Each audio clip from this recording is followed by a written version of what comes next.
Shalom Akim, Kal Halalim La, Yahaba Hashem Yahushua Bahashem Rakha Kodash, and double honors to the great Muslim apostles, Thadiyah Shah for the strength and all to make this video, and Yaratazah that you find it edifying and also exhorting as well.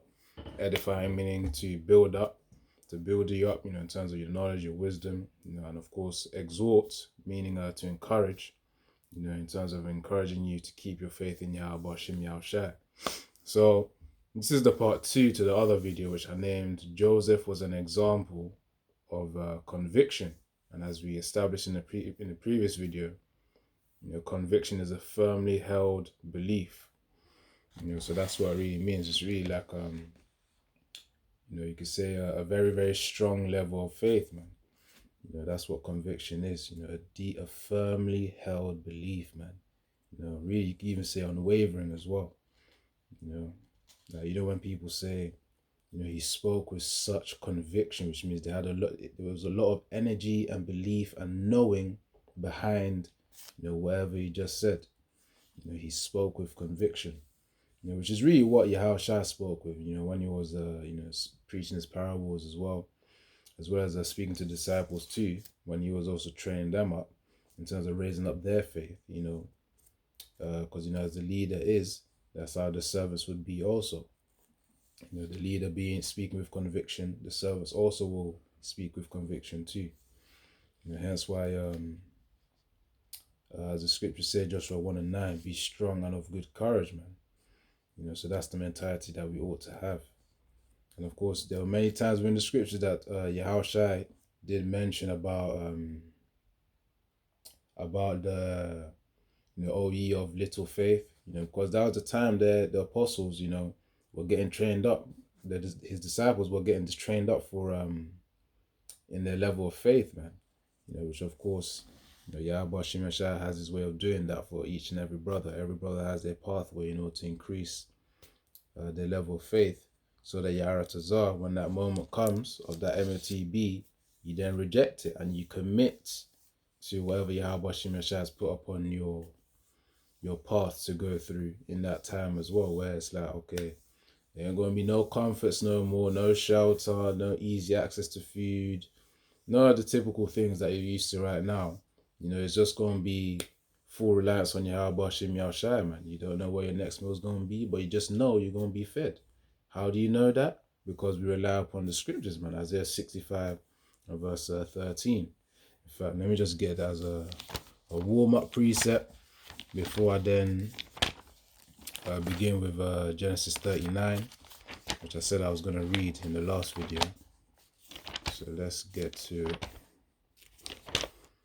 Hold on. Isaiah 65 and verse 13, because even Job as well, I believe Job 5 mentions the same thing, where it says, my servant shall eat. You have to know it within yourself that this is true. You can't let any other hindrances, and when I say hindrances, that could be, your wife, parents, whether that be father or mother, or even children, complaining in your ears, babbling. It's like, just know, as the scriptures say, be still and know that, the Most High is there. Roughly phrasing that one. But before I start jumping to precepts, let me get one at a time. Yeah, we're going to discuss that. So I said Isaiah 65 first. About verse 13. Yep. This is Isaiah 65 and verse 13. Therefore, thus saith the Lord Yahweh, the Most High, behold, my servant shall eat, but ye shall be hungry. Behold, my servant shall drink, but ye shall be thirsty. Behold, my servant shall rejoice, but ye shall be ashamed. So even in that time as well, we're still going to be glad that Yahweh Hashem Yahshua is looking after us. You got, when we read these scriptures, we got to actually see. I want to see if there's a way that I can put this. So of course, I can keep it simple as well. You got to actually believe in these words. You got to know these words as fact. As though like you were looking in the past and they've already happened. Which really in the spirit, they've already been confirmed. What, as the scriptures say, whatever's bound on earth is bound in heaven. So, but really, you gotta know that Yahweh Shem Yahshai will keep to his word. Remember, it's not a man that he should lie. In fact, I'm gonna get that one too as well. So just hold on. The Most High, it should be in Numbers somewhere. He's not a man that he should lie, neither his son. So I'll read Isaiah 65 and 13 again, but prior, let me prep the precept first.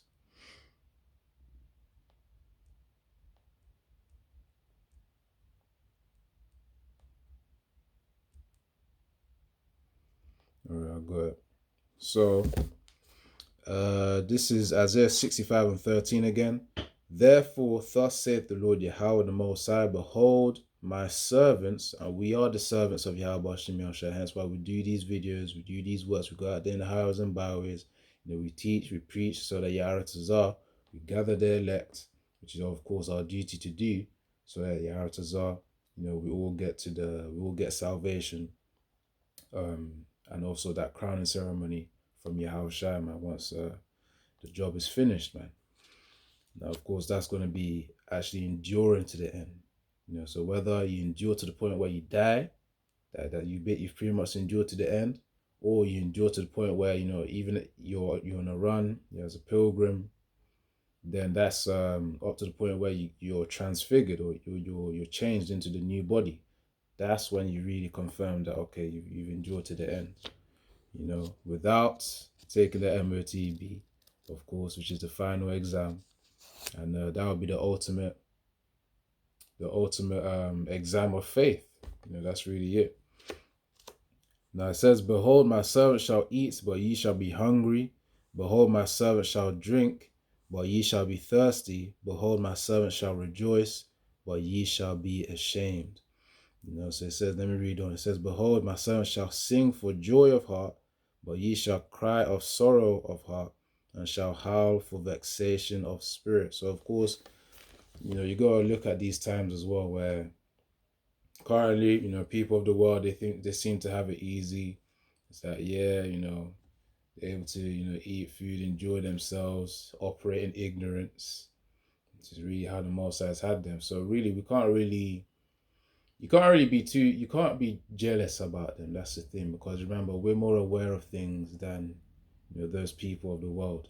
We're far more aware of things than people of the world, because they're just operating on heathen festivals, go outside, come back, watch some Netflix, watch some movies, go to the cinema, bowling, whatever, worldly activities, do some work. All they know is really the world. But for us who seek a city to come, which I believe is in Hebrews 13, we don't seek a continuing city here.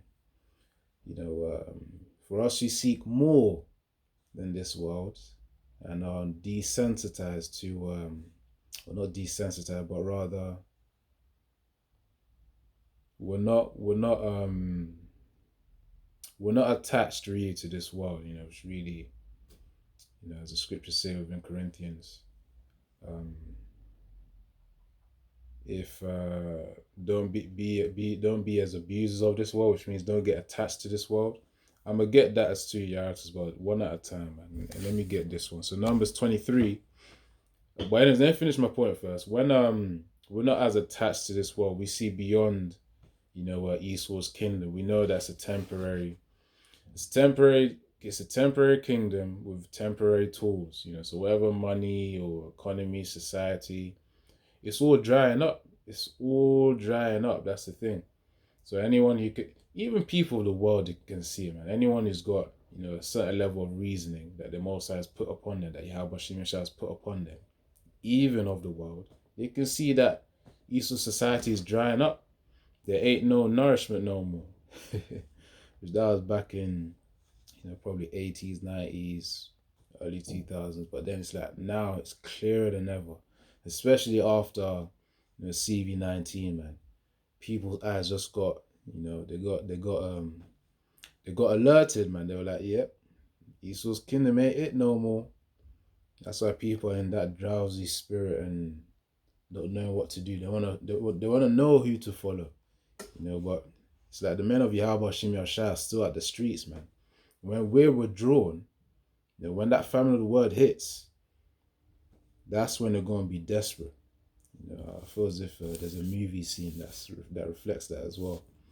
It's always when trouble comes, that's when people pattern up, which means they straighten up they sober up from the influences of the world. Anyways, let's read this. Numbers 23, verse 19. The Most High is not a man that he should lie, neither the Son of Man, Yahushua, that he should repent. Hath he said, and shall he not do it? And hath he spoken, and shall he not make it good? Several times, far more than several. There's many times within the scriptures of which the Most High has said he will do something, and he's done it. Of course, major example was Exodus as well, when he was telling Moses, okay, this is what I'm going to do. This is what you got to tell Israel to do in order to defend yourself against what's about to happen. Again, the plagues. Do this, do that, do this, do that. And he's actually done it, So the point is, that's why we have to see these scriptures as a fact. Don't let anyone else of the world hinder or block whatever conviction you have in Yahweh Shem Yahushai. Because in that day, when that hatred comes upon us, let's say, you see yourself on the news, or you could be in a courtroom or something, all of that, when all the hate starts to come on you, Esau just paints us as bad. It's that at the end of the day, I believe I brought up scripture like some videos ago. At the end of the day, remember, the heathens are regarded as spittle. Isaiah 14 verse 15, 2nd Ezra 6 and verse 56. They're regarded as spittle. The Most High has made our heads harder than their heads. Ezekiel 3, I believe verse 17. I'm going to get that one because just to clarify. He's made our heads harder than their foreheads. And the forehead is really, if you want to get technical, that's the prefrontal cortex. And you use it for decision making as well, which means we have stronger minds than what's his name? Than people of the world. That's why we shouldn't be afraid. Really, we should have a fearlessness towards people of the world, towards them and their demons, because at the end of the day, Yahushua gave us authority over these spirits, man. Remember, rejoice not that the spirits are subject unto you, but that your names are written in heaven. We tend to overpass the spirits are subject unto you. That's why, when you pray, of course, brothers are going to have that spiritual, well, really, brothers already have the spiritual power anyways. Apostles have spoken on them doing exorcisms as well, casting out demons, through the power of Yahweh Shem Yahushai. So really, the spiritual power is already there. It's like, it's whether your faith is on that level to execute it. Which really, of course, as I said, every man there's severability. And the Most High has their custom path to increase faith for every brother. So, one brother, faith may be going up like this. Another brother, faith may be going up like that in terms of the rate of growth. But that's why, you gotta pray, fast, and pray for strength, man. But the point is, the spiritual power is already here in many levels. It's whether your eyes are open to it or not. But anyways, what point was I even making? I said I was going to get a precept. And then oh yeah, Ezekiel 3. Yeah, just hold on. Because remember, I was talking about our heads is harder than their heads, which means we shouldn't be able to fear.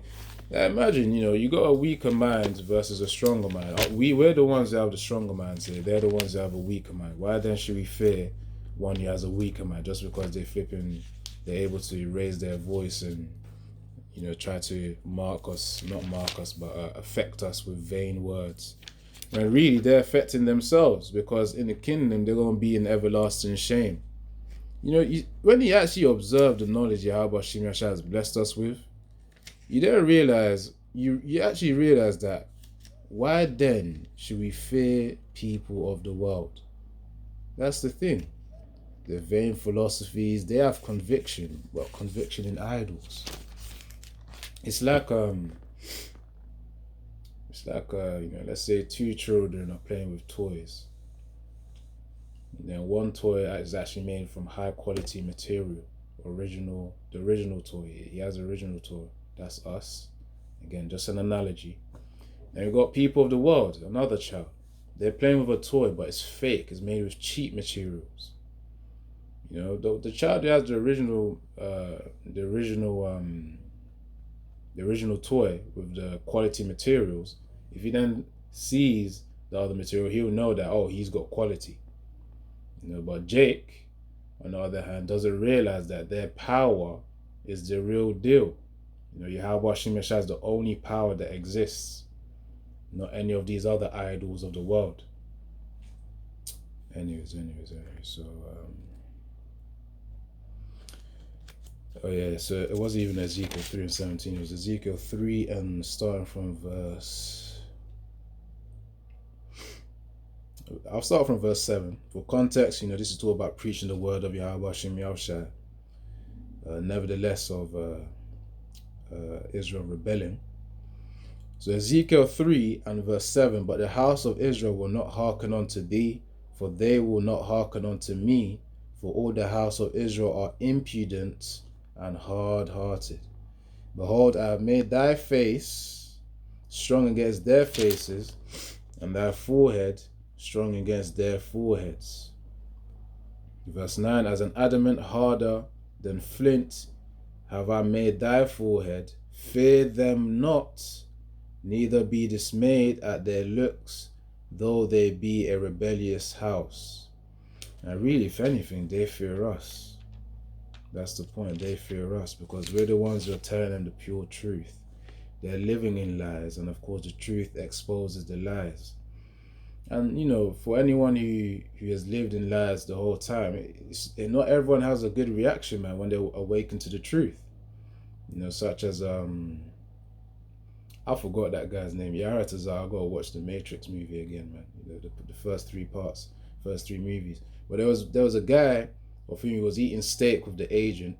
He knew he was living a lie, but he said he wanted to continue living the lie. Roughly phrasing what he said. He didn't actually say it, but that was the intentions behind his action, man.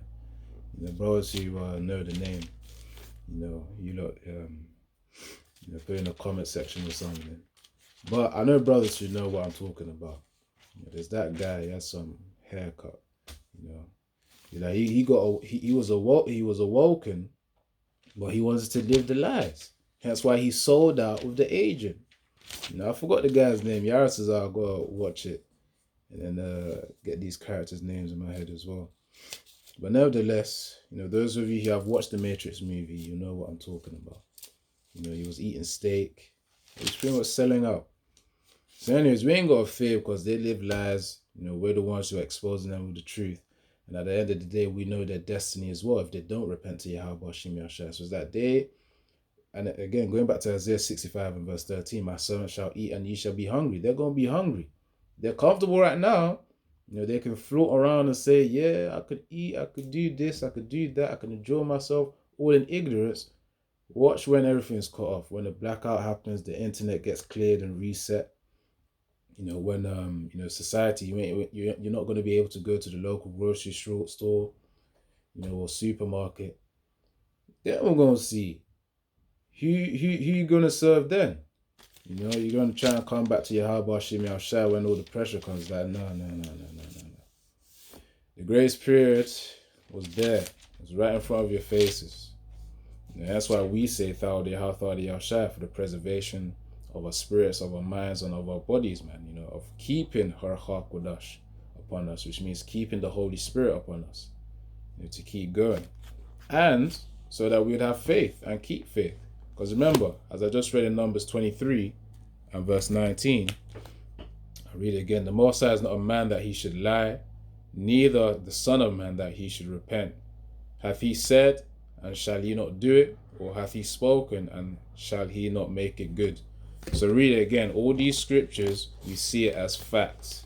We don't care what the world says, because the word of Yahweh Hashem Yahushua surpasses any other reasoning of Esau Edom. Hence why, when it comes to spiritual things, you can't use a carnal mentality to discern spiritual matters.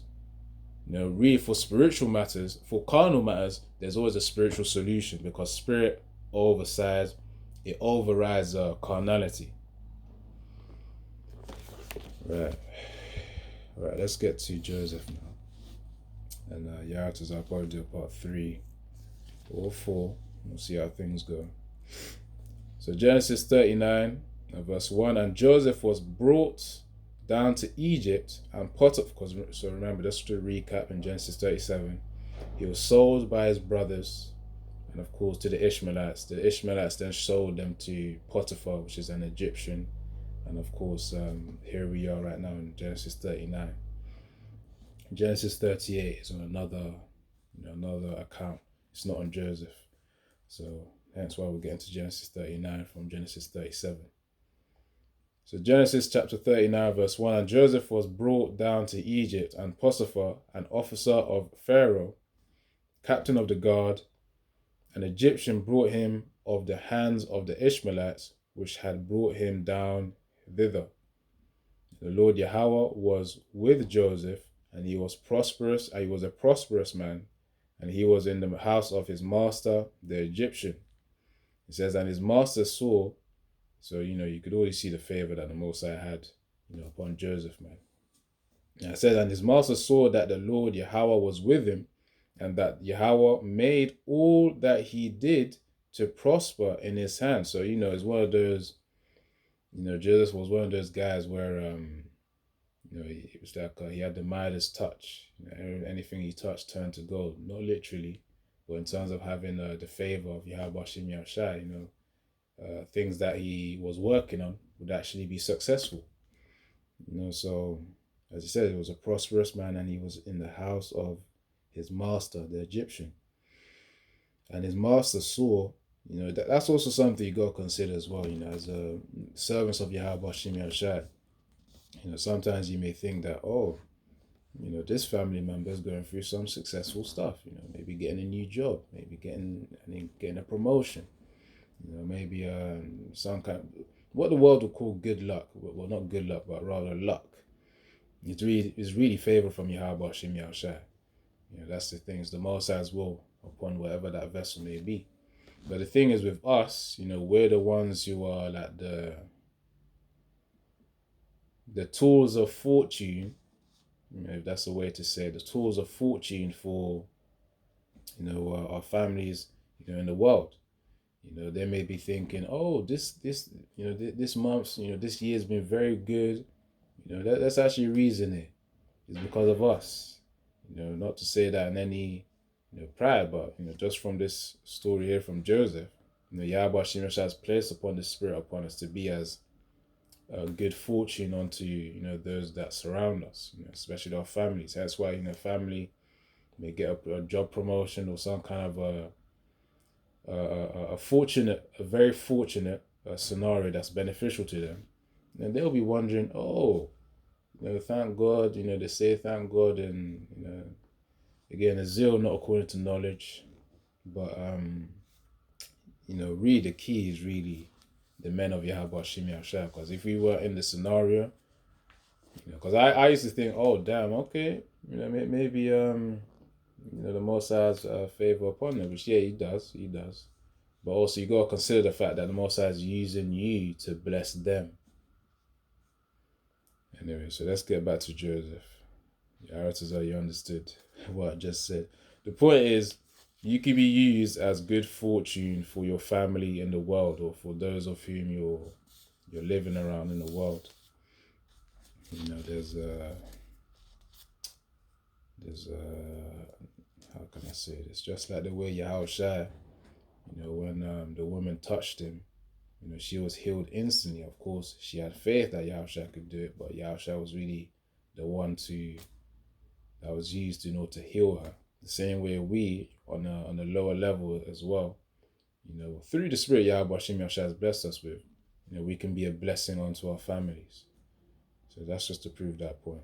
So anyways, that's really in relation to Joseph here. So Genesis 39:2, and the Lord Yahweh was with Joseph, and he was a prosperous man, and he was in the house of his master, the Egyptians. And his master saw that Yahweh was with him, and Yahweh made all that he did to prosper in his hand. And Joseph found grace in his sight, and he served. You see, grace means favor as well. Going into that, in fact, just to clarify some points. Let me get in the blue letter, and then you're gonna see what I mean.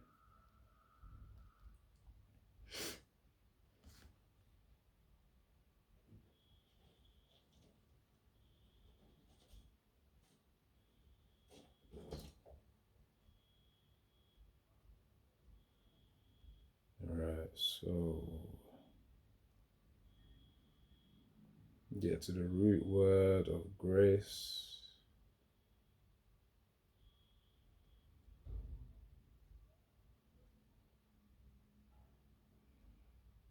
Alright, so it says here, let me play it. Strong's H2580. Chain. Yeah, so it says chain, which means favor, grace, charm. It says favor, grace, elegance, favor, acceptance. So notice how favor is repeated, man. So grace really means favor from the Most High.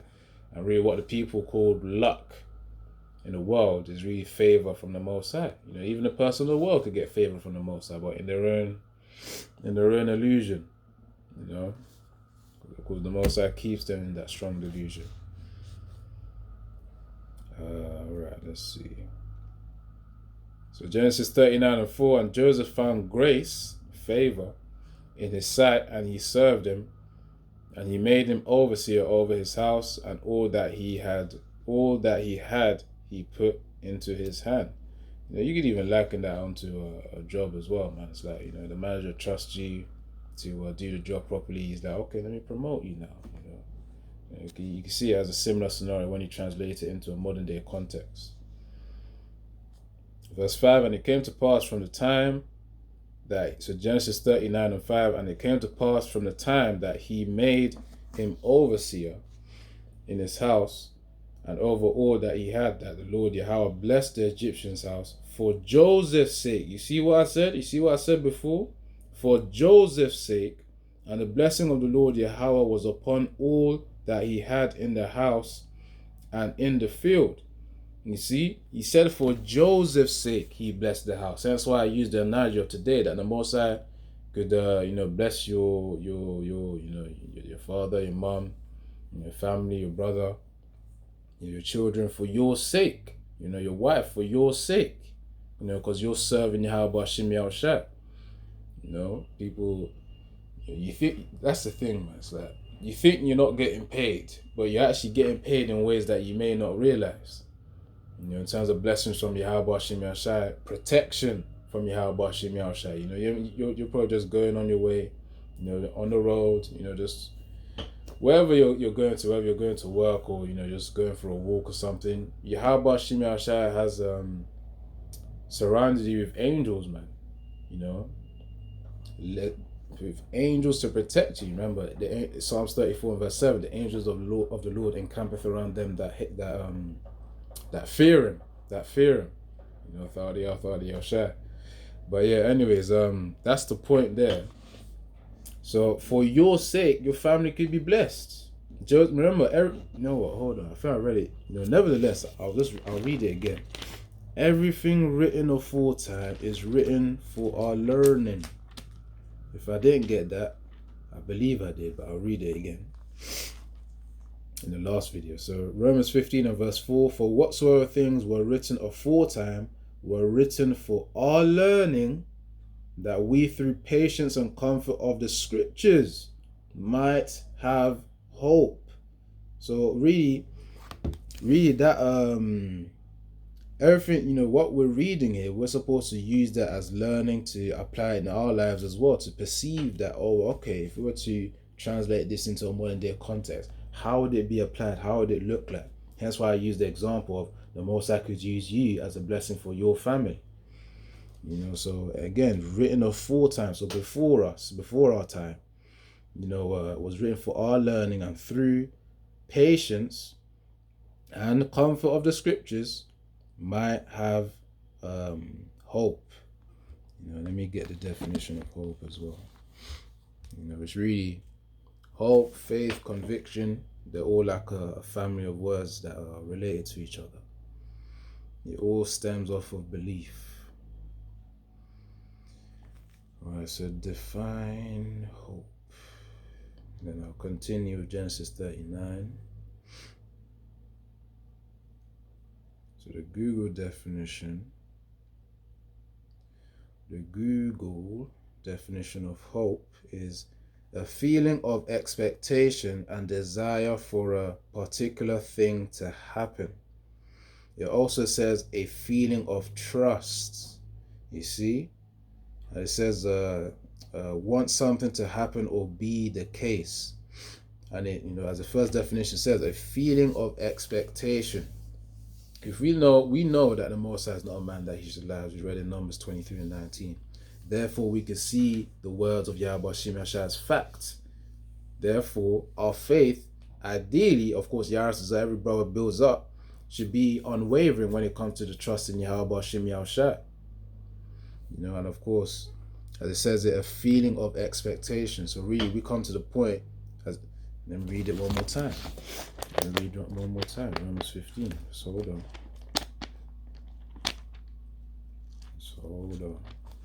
Romans 15:4. For whatsoever things were written aforetime were written for our learning, that we through patience and comfort of the scriptures might have hope. So might have expectation, in other words. As it says, it's a definition of hope, a feeling of expectation and desire for a particular thing to happen. So that's what it is. We have an expectation through our faith in the words of Yahweh Shem Yahshua. All right, let's continue now. Genesis 39 and verse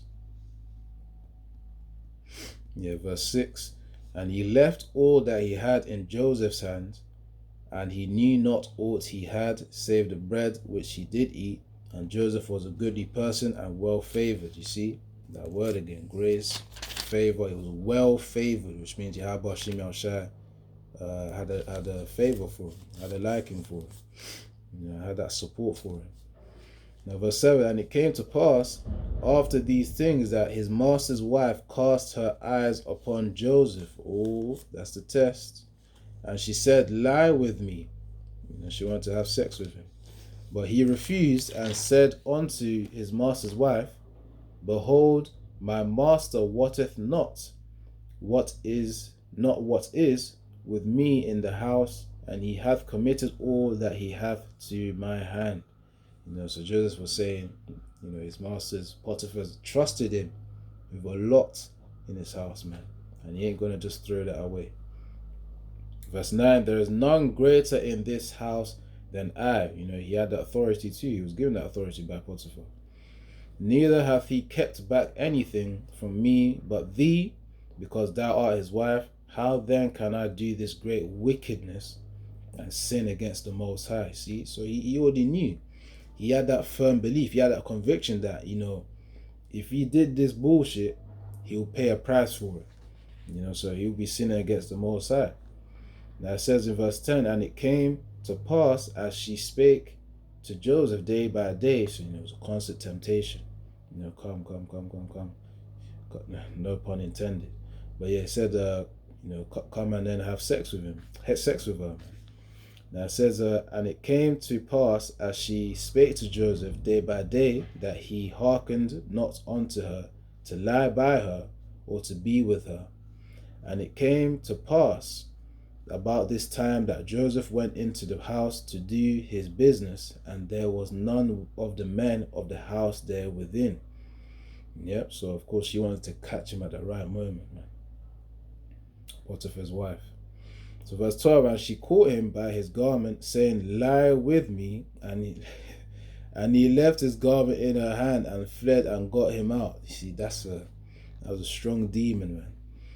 It says, and it came to pass when she saw that he had left his garment in her hand and was fled forth, that she called unto the men of her house and spake unto them, saying, see, he hath brought in an Hebrew unto us to mock us. See, this is Potiphar's wife lying now. and came in unto me to lie with me, and I cried with a loud voice. See how men get framed. It's pretty much these type of scenarios. All you gotta do is just watch them. Those those videos where you got a man and then a woman did something to them. Some relationship. Pretty much the typical red pill content. When it comes to man and woman dynamics in a relationship. These type of things happen, man. Where the woman be lying on a man's head. Of course, vice versa can happen, but typically you hear of the ones where it's the woman lying of the man's head. And when you read the scriptures, in terms of the natural nature of a woman, you realize, oh damn, okay, that wicked nature is coming out, and there's multiple accounts on that too. Now, and this is one of them. Potiphar's wife lying about Joseph. Right, so verse 15, Genesis 39 and 15, and it came to pass when he heard that I lifted up my voice and cried that he left his garment with me and fled and got him out, and she laid up his garment by her, and his Lord came home. So Potiphar came home, and she spake unto him according to these words, saying, the Hebrew servant which thou hast brought unto us came in unto me to mock me, which is a downright lie. And it came to pass, as I lifted up my voice and cried, that he left his garment with me and fled out. And it came to pass, when his master heard the words of his wife, which she spake unto him, saying, after this manner did thy servant to me, that his wrath was kindled. Imagine, man. So you can't even trust your own wife because of the wickedness. Let me see if I can get a precept on that. I believe Ecclesiastes. Ecclesiasticus would be a good one too. But yeah, because Solomon did say, out of 1,000 men, I found one man, but of women he hasn't found, which means he didn't find them worthy to trust. That's just a fact, man. So, anyways, but those of that's why even a woman gotta be praying to Yahweh Hashem Yahshua so that they don't get a prideful spirit or any spirit that would then one of these adverts. But yeah, anyways, so that the sisters in this truth, so that they pray so that Yahweh Hashem Yahshua keeps them in a humble spirit, no pride, so that they also serve their man. And that if they ain't got a man, that is on the future Jacob's trouble, that a man of Yahweh Hashem Yahshua then collects them. So really, it's a blessing, to have Yahweh Hashem Yahshua, to really be awake and to be aware of the names Yahweh Yahushua, so that you can preserve your spirit. Because out in the world, there's a lot of negative influences, man. And of course, people in the world know that, even women in the world know that women can't be trusted. Too much flipping trouble. Just, oh my days, man. Even they complain about women. Women complain about women. I'm just laughing because, certain people come into mind. But yeah. All right, let me get this. Let's hold on.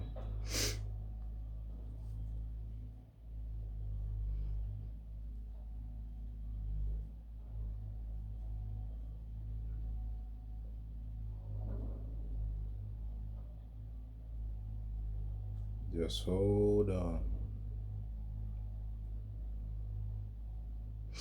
All right, I'll read it here. So Ecclesiasticus 25 and verse 17. The wickedness of a woman changeth her face and darkeneth her countenance like sackcloth. Her appearance like sackcloth. It's like, whatever bullshit she be doing in the spirit as well, it's reflected in her countenance too, quite literally. Now verse, let me read this as well. Hold on.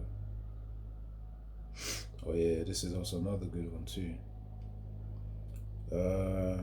Actually, it's all in the same chapter. So Ecclesiasticus 25 and 19, all wickedness is but little to the wickedness of a woman. Let the portion of a sinner fall upon her.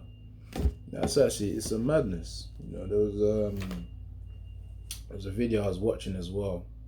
You know, the guy talking on it was a guy talking on another guy's relationship.